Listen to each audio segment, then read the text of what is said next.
Oh, hello there. Yes, it's Friday at last, which is rather nice. Although personally I'm rather busy, got lots of things to do. Anyway, I thought today we'd just have a quick look at Hi, I'm Peter Whittle. Yes, he's letting standards drift. Yes, the latest New Culture Forum video, which sees Peter decrying history. Let's just listen to what he's got to say. Hi, I'm Peter Whittle.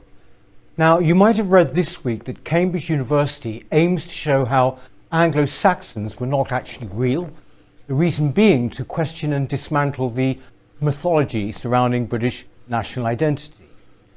You might also have read just a day later that a new TV series on Colditz aims to dismantle the mythology surrounding that famous World War II prison and depict the classism and racism of British officers and the general personal ghastliness of Douglas Bader, hitherto rightly regarded as a genuine and extraordinarily brave British hero.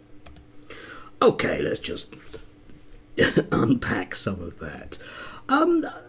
Three things there, just generally about history, if you like. Now, the whole thing about Anglo-Saxon, the notion of Anglo-Saxonism, if you like, is a problematic one. It was used as a shorthand in historical terms to mark what was seen 50 odd years ago as a distinct split in sort of Roman rule or Roman style rule of Britain and what came afterwards. So it just became a convenient tag. However, historians, and don't forget Mr. Peter Whittle actually does have a history degree, or at least history and politics, so he should sort of understand that when you find out more you kind of change your opinion. But what he's saying is that because people are saying, well, perhaps this thing that we used to think existed didn't, that it is in fact a plot.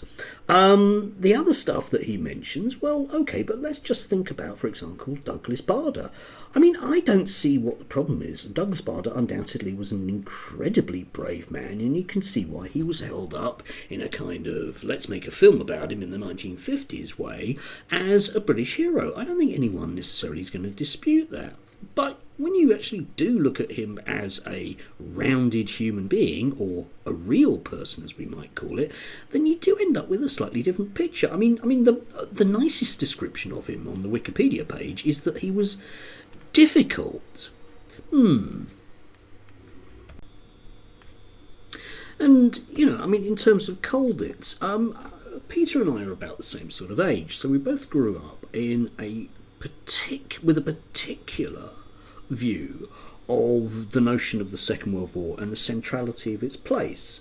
I don't think any reasonable historian would have a problem with the idea about deconstructing British mythologies from the Second World War. It isn't an attack on Britain. You'll notice that he pathologizes this. It becomes something that people are doing deliberately. They are bad faith actors, but surely trying to ascertain the truth in the light of new information isn't being a bad faith actor.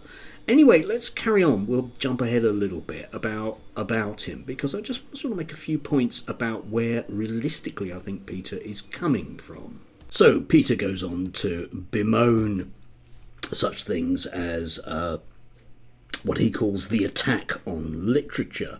The examples he uses of people that supposedly, presumably, are being cancelled or revised or whatever, which particular phrase he wants to use, are all 20th century people. I'm curious as to what he would think about, for example, about re-evaluating Swift in the light of what we know. Swift, for those of you that don't know, was one of probably the most famous sons of Ireland, who was a very biting, satirical person. But if you actually look at his writings, he wasn't, perhaps in a Douglas Bader kind of way, anything other than a very difficult person.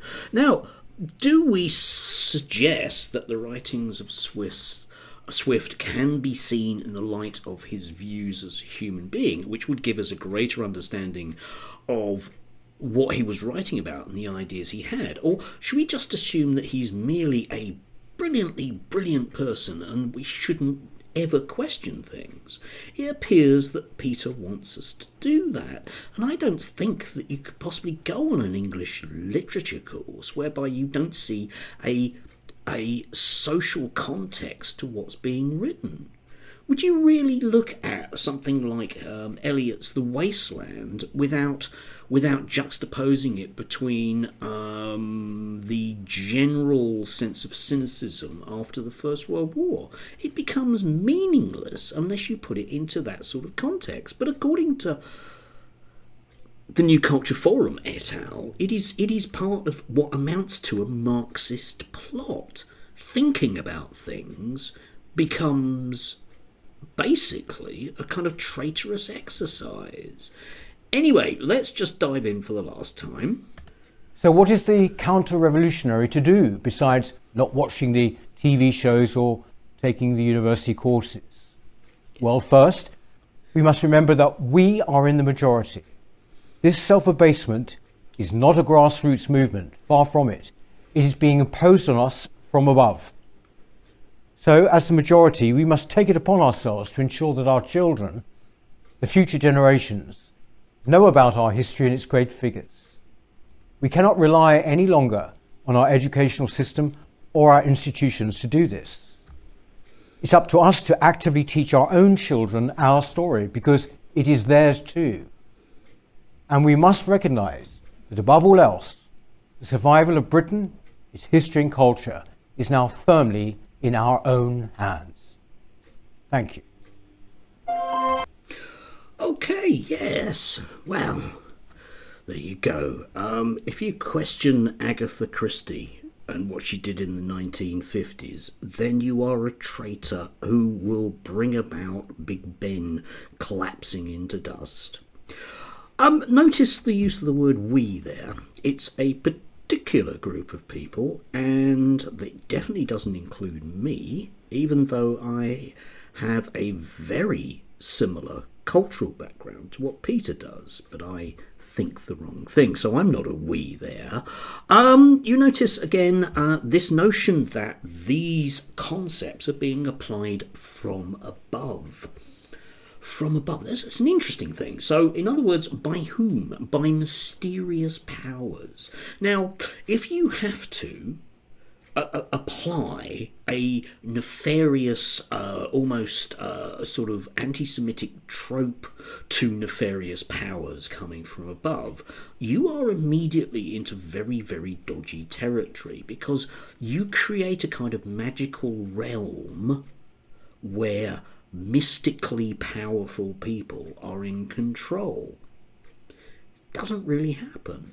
And as I've said before about this kind of thing, I often think back to the kind of rhetoric that the British National Party would have been coming out with, the National Front certainly in the 1970s, but the BNP in various aspects of what they were saying in the 1990s, which is based on this kind of thing.